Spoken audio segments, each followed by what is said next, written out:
नमस्कार, मैं हूं आचार्य सतीश अवस्थी और आपका बहुत स्वागत करता हूं लव विद एस्ट्रोलॉजी में।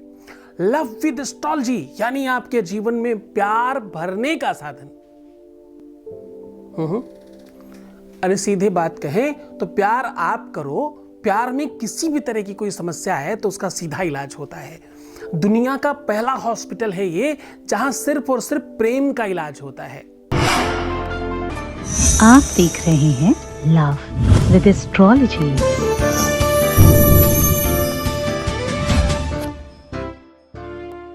तो चलो आज की चर्चा प्रारंभ करते हैं और आज महाउपाय में सम्मिलित कर रहा हूं एक ऐसी अद्भुत वस्तु को जिसके प्रयोग मात्र से आपका पूरा का पूरा जीवन चेंज हो जाएगा।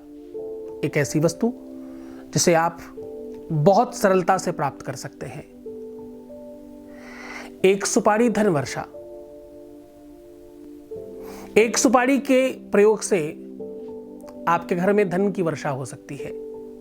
एक सुपारी के प्रयोग से आपके जीवन में प्रेम की पूरी तरह से वृद्धि हो सकती है। एक सुपारी के प्रयोग से आपके अपने जीवन में आ रहे किसी भी संकट को रोका जा सकता है। सुपारी और ताड़ और नारियल ये अपने आप में एक जैसे वृक्ष होते हैं। ये सब खूब लंबे होते हैं, खूब दूर तक जाते हैं और फिर ऊपर फल लगता है। ताड़, नारियल और सुपारी ये सारे के सारे पूजा में उसी प्रकार से यूज होते हैं, जिस प्रकार सुपारी उसी प्रकार से नारियल और वैसे ही ताड़। इवन नारियल तो कुछ ऐसी जगह है जहां पर उपयोग नहीं किया जाता, लेकिन सुपारी एक ऐसी वस्तु है जिसका उपयोग नारियल की जगह पर भी किया जा सकता है। सुपारी एक ऐसी सामग्री है जिसको पूजा पाठ में बहुत सारे तरीकों से प्रयोग किया जाता है। सुपारी की ऐसी मान्यता है कि उसमें भगवान अपने आप अंदर होते हैं। सुपारी पंडित लोग सुपारी के ऊपर ऐसे कलावा लपेट के पूरा उसको कलावे से कवर करके गणेश और गौरी भी बना लिया करते हैं। कोई भी भगवान जब वो लाना भूल जाते हैं या भगवान की मूर्ति नहीं होती तो वो सुपारी को प्रतिबिंब मान करके उसमें पूजा कर लेते हैं। ऐसी मान्यता है कि सुपारी में लक्ष्मी का वास है।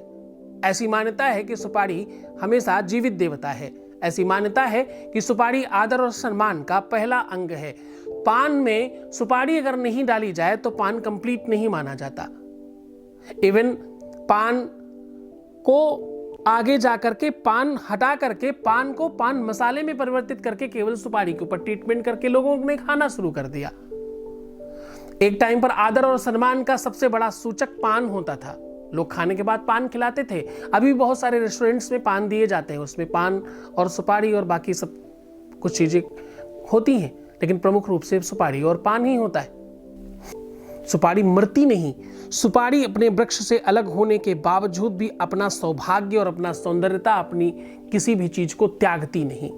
सुपारी जिस रूप में पकने के बाद तोड़ी जाती है उसी रूप में अंततः रहती है जब तक उसे काट नहीं दिया जाए। इवन दिन काटने के बाद भी सुपारी अपना अस्तित्व खोती नहीं। सुपारी ही वो वस्तु है जिसको पत्थर जैसा होने के बावजूद भी बड़े प्रेम से खाया जाता है। तो चलो जान लेते हैं वो उपाय जिनसे आप हो सकते हैं धनवान। जान लेते हैं वो उपाय जिससे हो सकते हैं आपके अपने घर की बरकत में वृद्धि हो सकती है। आपके घर में धन की, वैभव की, संपदा की वृद्धि।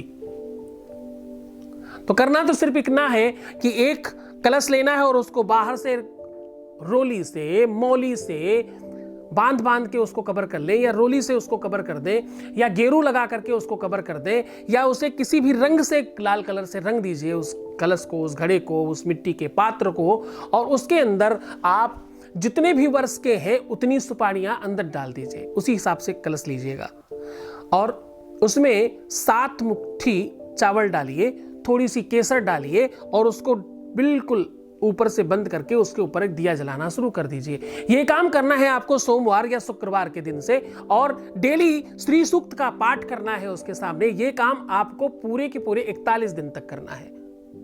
41 दिन तक वो श्री सूक्त का पाठ करने के बाद उस पूरे के पूरे कलश को एज इट इज किसी बड़े लाल कपड़े में बांध के अपने उस जगह रखिएगा जहां धन और पैसे या संपदा आप रखते हैं।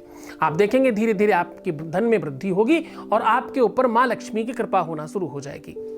अगर आप किसी को अपने वश में करना चाहते हैं, अपनी तरफ खींचना चाहते हैं, वशीकरण करना चाहते हैं, तो एक सुपारी 24 घंटे के लिए अपने मुंह में रखिएगा। ये काम कर सकते हैं आप रविवार या मंगलवार के दिन। अपने मुंह में 24 घंटे के लिए रखिएगा और उसके बाद उस सुपारी को घिस के जिसको भी आप खिलाएंगे वो आपके वश में होना प्रारंभ हो जाएगा।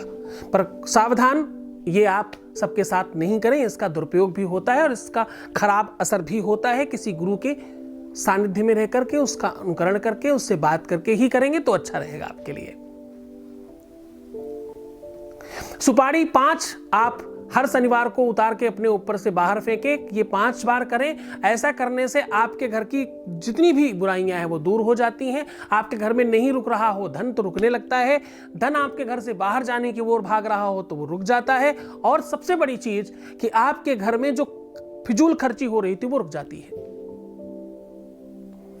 सुपारियों को रोली से पूरी तरह से रंग लीजिए। सुपारी होनी चाहिए कम से कम 11 और उसे अधिक चावलों से पूरा सराबोर करके डुबा दीजिए। ये किसी खुले बर्तन में करिएगा, तांबे के, पीतल के, कसकुट के या गीलट के पात्र में कर सकते हैं आप इसे। चावलों से पूरा ढक दीजिए और 21 दिनों तक उसकी पूरी सविधि पूजन करिए। ध्यान रहे उस चावल के ऊपर दिया जलाना बहुत आवश्यक है। ऐसा करने के बाद किसी भी पूज्य को, किसी भी सिद्ध को, किसी भी साधक को दान दे दीजिए। जिस दिन से आप दान देंगे उसी दिन से आपके घर में लक्ष्मी की वृद्धि होगी और आपको धन लाभ होगा। ये इतने चमत्कारी और इतने लाभकारी उपाय हैं कि पहले दिन से फर्क पड़ता है। पहले दिन से आपके जीवन में चेंज होना शुरू हो जाता है। एक काम आप और कर सकते हैं। एक किसी भी कलश को, बड़े कलश को ले लीजिए और उस कलश के बीचों बीच में एक नीचे छेद करिए और उस छेद के ऊपर एक चोंगे जैसा लोहे का बनवा लीजिए और उस चोंगे को पूरा नीचे से ऊपर रखिए और चारों तरफ सुपारियां भर दीजिए।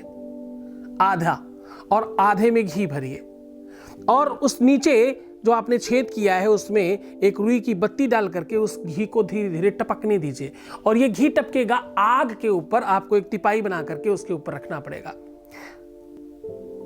वशोधारा बोलते हैं इसको। पंडित जी लोग अच्छे से बना के देंगे आपको। और किसी भी पंडित जी को बुला के श्री सूक्त, लक्ष्मी सूक्त का पाठ कराइए। कम से कम 16 पाठ कराइएगा। हर एकादशी को कराना शुरू करिए। धीरे धीरे आपके घर की निगेटिविटी समाप्त होगी, बरकत होने लग जाएगी, धन में वृद्धि होगी, मां लक्ष्मी की कृपा होगी, आपके घर में सौभाग्य की वृद्धि होगी, प्रेम बढ़ेगा, आपस में संबंध अच्छे होंगे और आपका काम होने लग जाएगा। बहुत बहुत धन्यवाद, साधुवाद। आप खूब खुश रहो, खूब मजे से रहो। माता लक्ष्मी आपके घर में खूब सारा धन प्रदान करें। धन्यवाद।